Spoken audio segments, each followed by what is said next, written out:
A home is not a charity. It is a commitment made by the state to those who have the least. Yet, in Karnataka, that commitment is now under a cloud. It begins with Zamir Ahmed Khan, the state's housing minister, whose department is facing allegations of irregularities in housing allotments running into hundreds of crores of rupees. He has dismissed these allegations as politically motivated, but as investigations begin, no resignation has followed, only denials. But the facts tell a different story.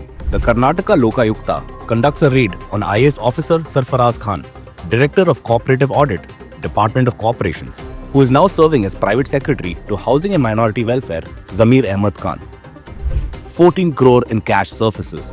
A formal case is registered at the Lokayukta police station in Bengaluru, and an official investigation begins.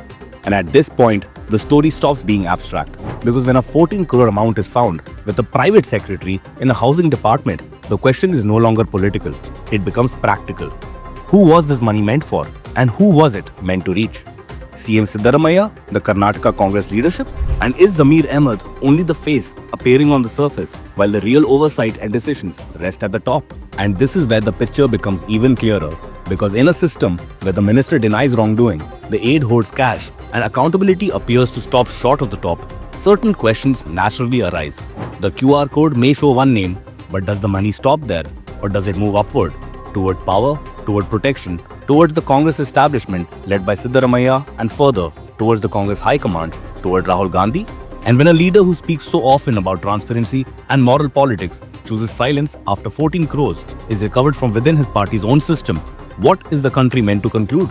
This is not an allegation, only a question about how money moves in a system, who controls it, and who benefits when answers do not come.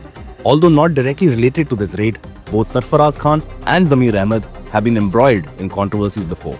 In June 2025, leaked calls suggested alleged bribery in the allotment of 950 houses under the Rajiv Gandhi Housing Corporation.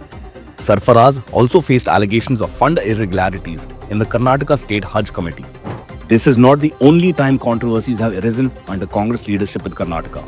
From the Valmiki Development Corporation scam involving alleged misappropriation of 1,087 crores, to the alleged Waqf Board land misallocations, to the ED attaching 8 crores worth of properties belonging to Congress MLAs in the Valmiki case, and the 4,000 crore IMA Ponzi scam. And yet, even now, as 14 crore surfaces in a housing department raid, the questions remain. When money meant to build homes is recovered elsewhere, who is it really meant for? Who is making the decisions? And who is taking the fall? This is not an allegation, but a demand for answers, for accountability, and for honesty.